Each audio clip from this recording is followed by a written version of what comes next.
వాక్యం ఈ పూట దేవుడు మన హృదయంలో పెట్టిన మాటలు ధ్యానం చేసుకుంటా. దేవుడు మనందరినీ దర్శించును గాక. దేవుడు మనందరితో మాట్లాడును గాక. దేవుడు మనందరినీ ధైర్యపరచును గాక. ఈరోజు చాలా మంది బిడ్డలను చూస్తున్నప్పుడు ప్రపంచంలో చాలా చోట్ల అనేకమైన ప్రాంతాల్లో ఎక్కువగా కనిపించేది ఏంటో తెలుసా? పేదరికం. పేదరికం ఎక్కువగా కనిపిస్తూ ఉంది. అసలు పేదరికం దాని యొక్క కారణాలు ఏంటి అంటే, అసలు పేదరికానికి, పేదలుగా అవ్వడానికి, పేదరికాన్ని అనుభవించడానికి, పేదలుగా మారడానికి కారణాలు ఏంటంటే చాలా ఉన్నాయి.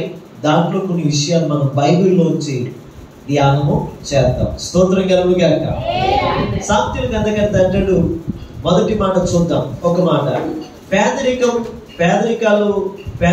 రెండు. ఒకటి ఆత్మీయ పేదరికం, రెండు భౌతికమైన పేదరికం. నీలో ప్రేమ, సమాధానం, సంతోషం, సాత్వికం, దీర్ఘశాంతం, ఆశానిగ్రహం, విశ్వాసం, విధేయత, లోబడితనం, మంచితనం, ఇంకా దేవుడి యొక్క గుణాలన్నీ లేకపోతే అది ఆత్మ సంబంధమైన పేదరికం. ఈ గుణాల కోసం మనం ప్రయాసపడాలి. ఈ గుణాల కోసం మనం పరిగెత్తాలి. ఈ గుణాల కోసం మనం భక్తి చేయాలి. దేవుని యందు భయభక్తులు కలిగి జీవించడానికి ఇష్టపడాలి. దేవుడిలాగా, ప్రభువులాగా మనం జీవించడానికి ఇష్టపడాలి. దేవుడితో పాటు మనం సమానంగా ఉండే భాగ్యాన్ని మనం పొందుకోవాలి. మన భక్తి ఎప్పుడు కూడా ఆయన ఇంత ఎత్తులో ఉన్నాడు, మనము కూడా ఆయన స్థాయికి, సమానమైన స్థాయికి మన భక్తికి రావాలి తప్ప మన భక్తి ఎప్పుడు తగ్గకూడదు. స్తోత్రం కలుగుగా. అందుకనే ఆత్మీయ సంబంధమైన పేదరికంలో మనం ఉండకూడదు. ఏమండి, పేదరికాలు రెండు రకాలు. ఒకటి ఆత్మ సంబంధమైన పేదరికం. ఆత్మ సంబంధమైన పేదరికంలో ఉంటే శరీర సంబంధమైన పేదరికంలో నువ్వు ఉంటావు. నువ్వు ఆత్మ సంబంధమైన పేదరికాన్ని పోగొట్టుకోగలిగితే ఆటోమేటిక్ గా శరీర సంబంధమైన పేదరికం నీ ఇంట్లో ఉండదు. గట్టిగా స్తోత్రం చెబుదామా? ఆత్మ సంబంధమైన పేదరికాన్ని నువ్వు పోగొట్టుకోవాలి. ఆత్మ సంబంధమైన పేదరికాన్ని నువ్వు పోగొట్టుకోవాలి. ఆత్మ సంబంధమైన పేదరికం నీలో ఉండకూడదు. ఆత్మ సంబంధమైన పేదరికానికి నువ్వు లోబడకూడదు. ఆత్మ సంబంధమైన పేదరికం నీ ఇంటిలో కానీ, నీ కుటుంబంలో కానీ, నీ వ్యాపారంలో కానీ, నీ యొక్క చదువులో కానీ, నీవు జీవిస్తున్న చోట్ల ఎక్కడ కనిపించకుండా నువ్వు భక్తిని రెక్టిఫై చేసుకుంటూ, భక్తిని కాపాడుకుంటూ, భక్తిని పెంచుకుంటూ, ప్రేమను పెంచుకుంటూ, ఏమిటి అసూయను తొలగించుకుంటూ, గర్వాన్ని తొలగించుకుంటూ, అహంకారాన్ని తొలగించుకుంటూ, దేవుడికి ఇష్టమైన రీతిగా నువ్వు బ్రతకాలి. దేవుడికి ఇష్టమైన బ్రతుకు నీకు కావాలి. దేవుడికి ఇష్టమైన జీవితం నువ్వు జీవించుకుంటూ, ఒక ఆత్మీయమైన పేదరికాన్ని తొలగించుకుంటూ దేవుడు ఇచ్చే స్థాయిలో నువ్వు వెళ్ళి ఆత్మ సంబంధమైన ఆశీర్వాదాలు మనం పొందుకుందాము గాక. ఏమండి, ఆత్మ సంబంధమైన ఆశీర్వాదాలు లేకుండా, ఆత్మ సంబంధమైన లక్షణాలు లేకుండా శరీర సంబంధమైన ఆశీర్వాదాలు మనం పొందలేము. అందుకనే పేదరికాలు రెండు రకాలు. ఒకటి ఆత్మ సంబంధమైన పేదరికం. మనలో ఆత్మ సంబంధమైన పేదరికం కనబడుతుందంటే ప్రేమ నీలో లేదా? అది ఆత్మ సంబంధమైన పేదరికం ఉంది. నువ్వు లోబడట్లేదా? అయితే నీలో ఆత్మ సంబంధమైన పేదరికం కనిపిస్తుంది. నువ్వు విధేయత చూపించట్లేదా? అయితే నీలో ఆత్మ సంబంధమైన పేదరికం కనిపిస్తుంది. నువ్వు కరుణ గల మనసు లేదా నీలో? అయితే నీలో ఆత్మ సంబంధమైన పేదరికం కనిపిస్తుంది. నీలో సాత్వికం లేదా? అయితే నీలో ఆత్మ సంబంధమైన పేదరికం కనిపిస్తుంది. గలతీయులకు రాసిన పత్రికలో ఆ మాటలు మనకు కనిపిస్తాయి. వరాలతో, ఫలాలతో మనము దేవుని యొక్క ఆత్మతో, దేవుని యొక్క ఆత్మ ఫలాలు పొందుకుంటే, ఆత్మ వరాలు పొందుకుంటే ఆయనలాగా మనము ఒక సమానమైన స్థాయికి రావాలి. అప్పుడే మన ఆత్మీయమైన పేదరికం తొలగిపోతుంది. చప్పట్లు కొడుతూ ప్రభునామమున ఆత్మ సంబంధమైన పేదరికాన్ని మనం తొలగించుకోవాలి. ముందుగా ఇది అన్యజనులకు ఇష్టం అవ్వదు. బయట ఉన్న వారికి ఎలాగ నచ్చదు కదా. మరి లోనున్న నీకైనా నచ్చాలి కదా. లోనున్న నీకైనా అవ్వాలి కదా. లోపల నువ్వు దేవుని సంఘంలో ఉంటూ, దేవుడితో పాటు నడుస్తూ, దేవుడితో పాటు ఉంటున్న నీకైనా సరే ఆత్మ సంబంధమైన పేదరికం చెప్పి మనం అడిగితే ఖచ్చితంగా దేవుడు తీసేస్తాడు. నీకు అది ఏదైతే లోటుగా ఉందో ఆ లోటుగా ఉన్న దేవుడు ఇస్తాడు ఖచ్చితంగా. నీలో ప్రేమ లోటుగా ఉంది, ఆ లోటును అడుగు, ప్రభా నాకు లోటుగా ఉందయ్యా, నాకు ప్రేమను పంచడం తెలియలేదయ్యా. భర్త దగ్గర ప్రేమ పంచలేకపోతున్నాను, కుటుంబం దగ్గర ప్రేమను పంచలేకపోతున్నాను, పిల్లల దగ్గర ప్రేమను పంచలేకపోతున్నాను. కాబట్టి అయ్యా నాకు ప్రేమనివ్వు, ఇలాంటి ప్రేమనివ్వు నాకు అని చెప్పేసి అడిగితే దేవుడు అది ఇస్తాడు. ఆమేన్. సాత్వికం ఇవ్వు అంటే ఇస్తాడు దేవుడు. దీర్ఘ శాంతం ఇవ్వు అంటే ఇస్తాడు దేవుడు. విధేయవయ్యా, హెబ్రీ రాసిన పత్రికలో భక్తుడు హెబ్రీ గ్రంథకర్త అంటాడు, ఆయన విధేయుడయ్యాడట. శ్రమల ద్వారా విధేయుడు అన్నట్లుగా మనము కూడా విధేయులుగా మారిపోవాలి. అదే గొప్ప ఆత్మీయమైన ధనం. స్తోత్రం కలుగును గాక. మనలో ఆత్మ సంబంధమైన పేదరికానికి సంబంధించిన అన్ని పోగొట్టుకోవాలి. ఆత్మలో దేవుడు ఏదైతే ఇస్తున్నాడో అవన్నీ పొందుకుంటే అవి మనం ఆత్మీయంగా మనం పేదవారం కాదు, ఆత్మీయంగా కూడా మనం ధనవంతులమే, ఆత్మీయంగా కూడా మనం రిచ్చే. ఆత్మ సంబంధమైన వాటిలో కూడా మనం అభ్యసించి వాటిని అనుభవిస్తూ వాటిని పొందుకుంటూ ఉన్నామని దేవుడు మనల్ని చూసినప్పుడు అవన్నీ కనిపించాలి. గట్టిగా స్తోత్రం చెప్పండి. ఇవి ఆత్మ సంబంధమైన పేదరికం అనేది దీన్ని అంటారు. కాబట్టి ఆత్మ సంబంధమైన పేదరికం నీలో ఉండకూడదు, అది నువ్వు సంపాదించుకో. అది ఎలా వస్తుందంటే ప్రార్థన, వాక్యం చదవడం ద్వారా వస్తుంది. వాక్యం చదవాలి, ప్రార్థన చేసుకోవాలి.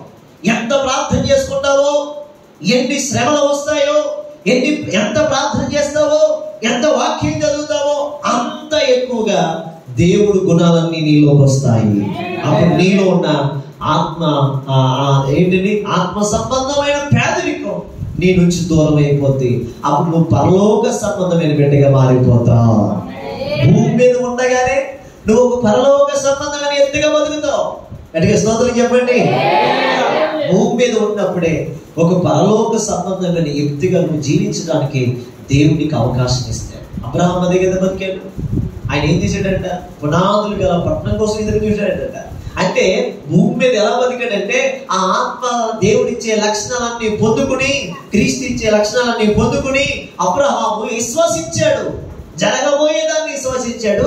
దేవుడు ఇచ్చేదాన్ని ముందుగానే పొందుకుని ఆ పునాదులు గల పట్టణం కోసం ఎదురు చూస్తున్నాను అని చెప్పాడు. కనుకనే పరలోక సంబంధమైన లక్షణాలు అబ్రహాములో కనిపించాయి. హల్లెలూయా.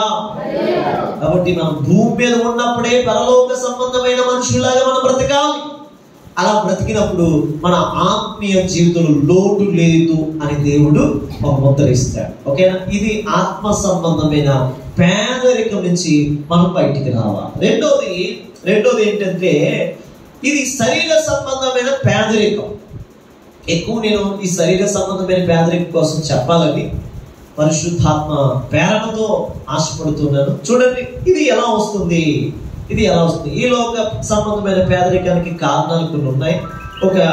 కొన్ని కారణాలు నేను చెప్తాను త్వరగా. చూడండి, మొదటి కారణం సామెతల గ్రంథకర్త రాసిన 6వ అధ్యాయం 9 నుంచి 11 వచనాలు చదువుతాను. సోమరి ఇందాక నీవు పడుకొని ఉన్నావు. చూడండి, మొదటి వచనం ఏంటండి? సోమరి ఇందాక నీవు పడుకొని ఉన్నావు. అంటే మొదటిది ఏంటి? పేదరికానికి ప్రాముఖ్యమైన కారణం ఏంటో తెలుసండి? నీ ఇల్లంతా పేదరికంగా ఉండడానికి, నీ కుటుంబం అంతా అంటే నీ ఇంట్లో పేదరికం రావడానికి కారణం ఏంటంటే, మొదటి పాయింట్ ఏంటంటే సోమరితనం. అందరూ చెప్పండి, గట్టిగా చెప్పండి, కొద్ది గట్టిగా చెప్పండి, ఇంకా వినబడేటట్లుగా చెప్పండి. మీ చెవులకి వినబడేటట్లుగా మీరు చెప్పుకోండి. సోమరితనం.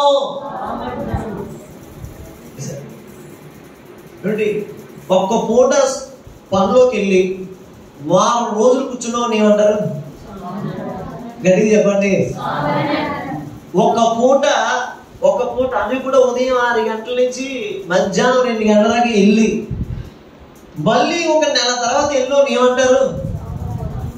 చెప్పండి, ఏమంటారండి? సోమరి వాడు. ఈ కుటుంబం సోమరి కుటుంబం. ఇంకా చెప్పాలంటే ఈమె సోమరిది, ఆయన సోమరుడు. ఏమండి, మా ఆయన గారు ఒక రోజు పనిలోకి వెళ్తే 4 రోజులు ఇంటికాడ కూర్చుంటాడండి. అమ్మ మీరు ఏం అనుకోకండి. అంటే మీలో పేదరికం ఉండడానికి కారణం ఏంటంటే మెయిన్ పాయింట్ సోమరితనం. కష్టపడాలి. దేవుడు ఉట్టినే ఇవ్వడు. దేవుడు ఆశీర్వాదాలు ఉట్టినే ఇవ్వడు. ధనాన్ని ఉట్టినే ఇవ్వడు. మనలో ఉన్న పేదరికాన్ని ఉట్టినే తీయడు.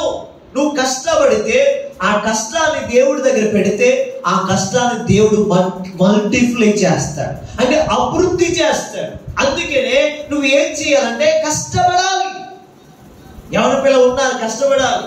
కష్టపడే టైంలో కష్టపడకపోతే ఆ తర్వాత వృద్ధాప్యంలో మీ పిల్లలు మీరు పేదవాళ్ళు చేస్తున్నారు అవుతారు.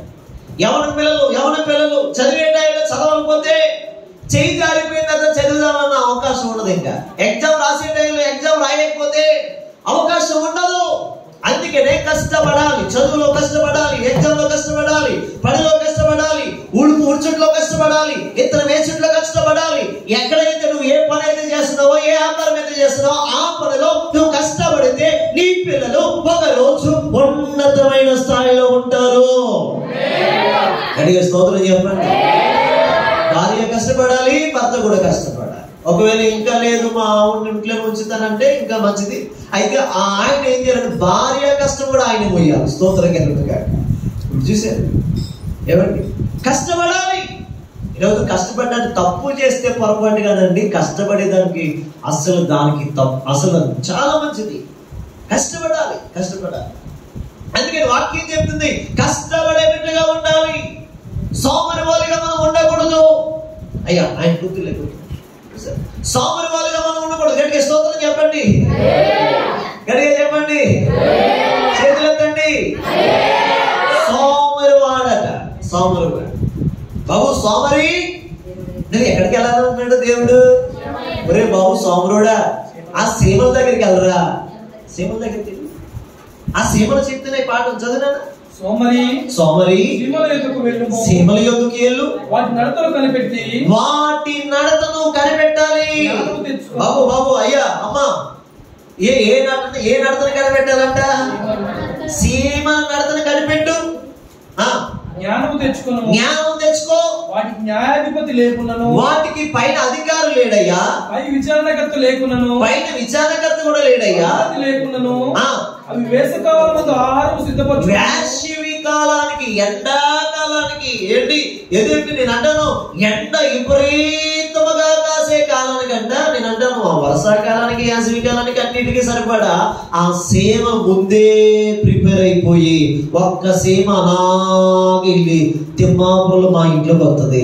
మా ఇంట్లోంచి గింజలు అలాగా పట్టుకుని పోతుంది. ఎక్కడ పట్టుకుపోతుందా అని చూద్దాం. ఉండేదేమో అది ఇంతే ఉంటది, చిన్నదే, కానీ దాని బరువు ఏమో చాలా పెద్దది ఉంటుంది. స్తోత్రం కనుక అది పట్టుకుని లాక్కుండి అప్పుడప్పుడు ఒక్కోసారి లింక్ వదిలేసినట్టుగా వదిలేస్తూ ఉంటది. మళ్ళీ పట్టుకుని ప్రయత్నం చేస్తుంది. ఇంకొక సీమను తీసుకొస్తుంది. దానివల్ల అవ్వకపోతే ఇంకొక సీమను తీసుకొచ్చి కొద్ది నాకు సాయం చేయి, నీకు కూడా సేరిస్తాను దీంట్లో. స్తోత్రం కనుక ఏమంటది ఆ సీమ? నీకు కూడా సేరిస్తాను, ఆఫ్ భాగం ఇస్తాను, ఈ గింజలు నీ గింజలు ఆఫ్ ఇస్తాను, నీకు నోకలు చేసుకుని తినచ్చు మనం అని చెప్పి ఇంకొక సీమను తీసుకొస్తుంది. ఈ 2 సీమల వల్ల అవ్వకపోతే ఇంకొక సీమను తీసుకొచ్చి ఈ 3 కలిపి ఆఖరికి ఎక్కడైతే నివాసం ఉన్నాయో అక్కడ తీసుకెళ్తుంది. అక్కడ తీసుకెళ్లి మళ్ళీ వచ్చేస్తే మా ఇంట్లోకి, అంటే నేను అన్న ఫర్దర్గా ఆ బియ్యం ఉన్న చోటకి ఎక్కడైతే నూకలు ఉంటాయో, ఎక్కడైతే దానికి ఆహారం దొరుకుతుందో అక్కడికి వెళ్ళిపోయి ఇలా నడుచుకుంటూ వెళ్ళిపోయి చూడండి ఎంత చక్కగా నడుస్తాయో, లైన్గా వెళ్తాయి. స్తోత్రం కలుగుతుంది అక్క. మీ చెప్పులు కింద లైన్గా ఉన్నాయా? మేము సద్దడమే. ఎప్పుడు ప్రేరేపించబడ్డవారు ఏమిటి సర్దేవారు ఉండరు కదా. నువ్వు వచ్చేటప్పుడు క్రమములో రావాలి, లైన్ ఉండాలి నీకు. స్తోత్రంగా గాక. సీమలు చూడండి ఎంత లైన్గా వెళ్తాయో, క్రమం అది. కొట్టుకోవాలి, మనందరం ఒకటే అనుకుంటాయి. స్తోత్రంగా గాక. మనం తిండి దగ్గర కొట్టుకోవడమే, ఆ నీళ్ళ దగ్గర కొట్టుకోవడమే. ఏమంటే కొన్ని చోట్లకి వెళ్తే భయపడి తల మీద పెడతారు కన్సర్న్.